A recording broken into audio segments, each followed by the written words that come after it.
Full Moon sale ಬೆಳಗ್ಗೆ 9 ಗಂಟೆಯಿಂದ ರಾತ್ರಿ 12 ಗಂಟೆವರೆಗೆ ಆಗಸ್ಟ್ 28 ಒಂದು ದಿನಕ್ಕೆ ಮಾತ್ರ. ಹೈಕಮಾಂಡ್ ಅಂಗಳದಲ್ಲಿ ನಾಗೇಂದ್ರ ರಾಜೀನಾಮೆ ಭವಿಷ್ಯ ಇರುವಂತದ್ದು. ಹೈಕಮಾಂಡ್ ನಾಯಕರ ಜೊತೆ ಸಿಎಂ ಡಿಕೆ ಶಿವಕುಮಾರ್ ಅವರು ಚರ್ಚೆಯನ್ನ ನಡೆಸಲಿದ್ದಾರೆ. ಸಿಎಂ ದೆಹಲಿ ಪ್ರಯಾಣದ ಬೆನ್ನಲ್ಲೇ ನಾಗೇಂದ್ರ ಅವರು ದೆಹಲಿಗೆ ಭೇಟಿಯನ್ನ ನೀಡಿದ್ದಾರೆ. ತಮ್ಮ ವಿರುದ್ಧ ದಾಖಲಾಗಿರುವಂತಹ ಪ್ರಕರಣದ ವಿವರದ ಬಗ್ಗೆ ಮಾಹಿತಿಯನ್ನ ಹಂಚಿಕೊಳ್ಳಲಿದ್ದಾರೆ. ಅಷ್ಟೇ ಅಲ್ಲದೆ ಬಿಜೆಪಿ ನಾಯಕರ ಪ್ರಕರಣಗಳ ಬಗ್ಗೆಯೂ ಕೂಡ ಹೈಕಮಾಂಡ್ ಜೊತೆ ಮಾತನಾಡಿ ಅವರಿಗೆ ಮಾಹಿತಿಯನ್ನ ನೀಡುವಂತಹ ಕೆಲಸವನ್ನ ನಾಗೇಂದ್ರ ಅವರು ಮಾಡಲಿದ್ದಾರೆ. ಇಲ್ಲಿ ಬಿಜೆಪಿ ವಿರುದ್ಧ ಕೌಂಟರ್ ಮಾಡೋದಕ್ಕೆ ಪಾದಯಾತ್ರೆ ಬಗ್ಗೆ ಪ್ರಸ್ತಾಪ ನಡೆಸುವಂತಹ ಸಾಧ್ಯತೆ ಕೂಡ ಹೆಚ್ಚಾಗಿ ಕಾಣಿಸ್ತಾ ಇದೆ. ಹೈಕಮಾಂಡ್ ಅನುಮತಿಯನ್ನ ಕೊಟ್ರೆ ಬಿಜೆಪಿಗೆ ಕೌಂಟರ್ ಕೊಡೋದಕ್ಕೆ, ಕೌಂಟರ್ ಪಾದಯಾತ್ರೆಯನ್ನ ನಡೆಸೋದಕ್ಕೆ ಕೂಡ ಯೋಚನೆಯನ್ನ ಮಾಡಲಾಗ್ತಾ ಇದೆ ಅನ್ನುವಂತ ಮಾಹಿತಿಗಳು ಲಭ್ಯವಾಗಿರುವಂತದ್ದು.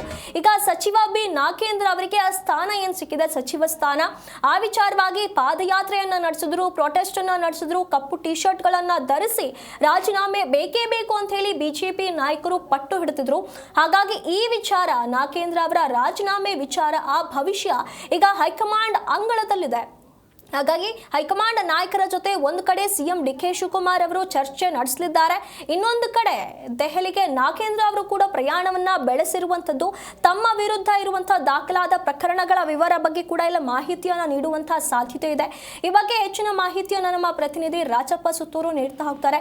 ರಾಜಪ್ಪ, ಇವನು ನಾಗೇಂದ್ರ ರಾಜೀನಾಮೆ ವಿಚಾರವನ್ನ ಹಿಡಿದು ಈಗ ಒಂದು ಕಡೆ ಡಿಕೆ ಶಿವಕುಮಾರ್ ಅವರು ದೆಹಲಿಗೆ ತೆರಳಿದ್ದಾರೆ, ಇನ್ನೊಂದು ಕಡೆ ನಾಗೇಂದ್ರ ಅವರು ಕೂಡ ದೆಹಲಿಗೆ ತೆರಳಿರುವಂತದ್ದು.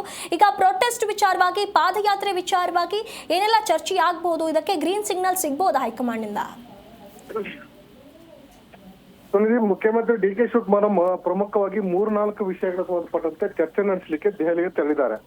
ಮೊದಲನೇದಾಗಿ ನಾಗೇಂದ್ರ ವಿಚಾರ ಸಂಬಂಧಪಟ್ಟಂತೆ ಬಿಜೆಪಿ ನಾಯಕರು ಏನು ಹೋರಾಟವನ್ನ ಮಾಡ್ತಿದ್ರೆ ಆ ಒಂದು ವಿಚಾರವನ್ನ, ಯಾವ ನಿರ್ಣಯವನ್ನ ಕೈಗೊಳ್ಳಬೇಕು ಮತ್ತು ನಮ್ಮ ಮುಂದಿನ ನಡೆ ಹೇಗಿರಬೇಕು ಅಂತ ಬಗ್ಗೆ ಚರ್ಚಿಸಲಿಕ್ಕೋಸ್ಕರ ಮುಖ್ಯಮಂತ್ರಿಗಳು ದೆಹಲಿಗೆ ತೆರಳಿದ್ದಾರೆ.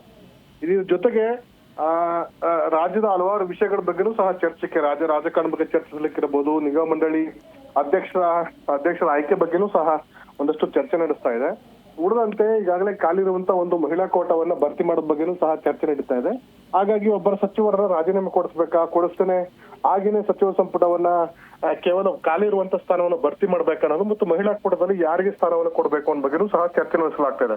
ಇದ್ರ ಜೊತೆಗೆ ಏನು ಕಾವೇರಿ ಒಂದು ವಿಚಾರ ಸಂಪುಟದಿಂದ ಈಗಾಗಲೇ CWMA ಮತ್ತು ಸುಪ್ರೀಂ ಕೋರ್ಟ್ ಕೊಟ್ಟಿರುವಂತಹ ಆದೇಶನೂ ಸಹ ರಾಜ್ಯ ಸರ್ಕಾರಕ್ಕೆ ಮುಳುವಾಗಿರುವ ಕಾರಣಕ್ಕೋಸ್ಕರ ವಕೀಲರ ಜೊತೆ ಚರ್ಚೆ ನಡೆಸಲಿಕ್ಕೂ ದೆಹಲಿಗೆ ಡಿ ಕೆ ಶಿವಕುಮಾರ್ ತೆರಳಿದ್ದಾರೆ. ಹೀಗಾಗಿ 4-5 ವಿಷಯಗಳನ್ನ ಏಕಕಾಲದಲ್ಲಿ ಒತ್ತು ಡಿ ಕೆ ಶಿವಕುಮಾರ್ ದೆಹಲಿಗೆ ಬಂದಿರುವಂತದ್ದು ಭಾರಿ ಕುತೂಹಲಕ್ಕೆ ಕಾರಣವಾಗಿದೆ. ಈ ನಡುವೆ ಬಿಜೆಪಿಯವರು ಪಾದಯಾತ್ರೆ ಮಾಡುವ ಮೂಲಕ ರಾಜ್ಯ ಸರ್ಕಾರದ ಮೇಲೆ ಒತ್ತಡ ಇರುವಂತ ಕೆಲಸ ಮಾಡ್ತಾ ಇದ್ದಾರೆ. ಹೀಗಾಗಿ ಯಾವ ನಿರ್ಣಯವನ್ನ ಕೈಗೊಳ್ಬೇಕು ಅಂತ ಬಗ್ಗೆ ಡಿ ಕೆ ಶಿವಕುಮಾರ್ ಯಾವುದೇ ನಿಲುವನ್ನ ತೆಗೆದುಕೊಂಡಿಲ್ಲ. ಹೀಗಾಗಿ ನಾನೇ ಸಚಿವ ಸ್ಥಾನಕ್ಕೆ ನಿಮ್ಗೆ ಅವಕಾಶ ಕೊಟ್ಟು ನಾನೇ ಈಗ ರಾಜೀನಾಮೆ ಕೊಡಿ ಅಂತ ಹೇಳಲಿಕ್ಕೆ ನಾನು ಸಾಧ್ಯ ಇಲ್ಲ. ಹಾಗಾಗಿ ವರಿಷ್ಠ ಮುಂದೆ ಬಂದು ನೀವೇ ಏನು ಹೇಳಬೇಕು ಅಥವಾ ವರಿಷ್ಠರನ್ನ ಸಮಜಾಯಿಸಿ ನೀಡುವಂತದ್ದು ಇರ್ಬೋದು ಅಥವಾ ಮನವೊಲಿಸುವ ಕೆಲಸವನ್ನ ನೀವೇ ಮಾಡಿದ್ರೆ ಸೂಕ್ತ ಅಂತ ಹೇಳ್ಬಿಟ್ಟು ಡಿ ಕೆ ಶಿವಕುಮಾರ್ ತಮ್ಮ ಒಂದು ಜಾಣ್ಮೆಯ ನಡೆಯನ್ನ ಪ್ರದರ್ಶನ ಮಾಡಿದ್ದಾರೆ. ಅಂದ್ರೆ ತಾವು ಸಚಿವ ಸ್ಥಾನಕ್ಕೆ ತಮ್ಮ ಸಚಿವ ಸಂಪುಟದಲ್ಲಿ ಸಚಿವರನ್ನ ರಾಜೀನಾಮೆ ಕೊಡಿ ಅಂತ ಹೇಳಿದ್ರೆ ತಪ್ಪಾಗುತ್ತೆ, ಮತ್ತು ಅದು ಮೊದಲು ಸಚಿವ ಸಂಪುಟಕ್ಕೆ ಸೇರ್ಪಡೆ ಮಾಡಿಕೊಳ್ಳೋ ಸಂದರ್ಭದಲ್ಲಿ ಡಿ ಕೆ ಶಿವಕುಮಾರ್ ಅವರಿಗೆ ಇದ್ರ ಬಗ್ಗೆ ಅರಿವಿರ್ಲಿಲ್ವೇ ಅಂತ ಪ್ರಶ್ನೆ ಎದ್ಬೋಯಿಸುತ್ತೆ. ಹೀಗಾಗಿ ಯಾವುದನ್ನು ಸಹ ತಮ್ಮ ಮೈ ಮೇಲೆ ಹಾಕೊಳ್ಳುವಂತ ಡಿ ಕೆ ಶಿವಕುಮಾರ್ ಅವರು ಪಕ್ಷದ ವರಿಷ್ಠರಿಗೆ ಬಿಟ್ಟಿದ್ದೇವೆ, ಪಕ್ಷದ ವರಿಷ್ಠರು ಏನು ಸೂಚಿಸ್ತಾರೆ ಅದನ್ನ ಮಾಡ್ಬೇಕಾಗತ್ತೆ, ಹಾಗಾಗಿ ನೀವೇ ಅವರ ಮನವೊಲಿಕೆ ಮಾಡಿ ಅಂತ ಹೇಳಿ ಒಂದು ಸಂದೇಶವನ್ನು ಕೊಡುವಂತ ಪ್ರಯತ್ನವನ್ನು ಮಾಡಿದ್ದಾರೆ. ಹೀಗಾಗಿ ಬಿ ನಾಗೇಂದ್ರ ಅವರು ಸಹ ದೆಹಲಿಗೆ ತೆರಳಿದ್ದಾರೆ.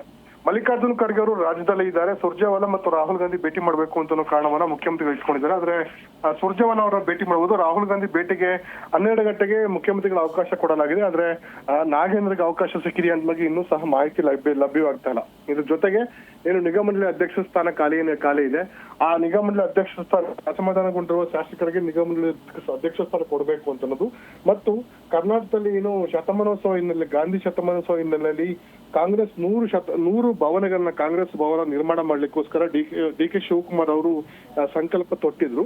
ಆ ನಿಟ್ಟಿನಲ್ಲಿ ರಾಹುಲ್ ಗಾಂಧಿ ಅವರನ್ನ ಆಹ್ವಾನಿಸಿ ಒಂದು ದಿನ ಕಟ್ಟಡಕ್ಕೆ ಶಂಕುಸ್ಥಾಪನೆ ನಡೆಸಬೇಕು ಅಂತ ಚಿಂತನೆ, ಆ ಒಂದು ವಿಚಾರವನ್ನು ಸಹ ರಾಹುಲ್ ಗಾಂಧಿ ಜೊತೆ ಚರ್ಚಿಸುವಂತ ಒಂದು ಸಾಧ್ಯತೆ ಇದೆ ಮತ್ತು ದಿನಾಂಕವನ್ನ ಪಡೆದುಕೊಳ್ಳಿಕ್ಕೆ ಡಿ ಕೆ ಶಿವಕುಮಾರ್ ಪ್ರಯತ್ನ ನಡೆಸಬಹುದು.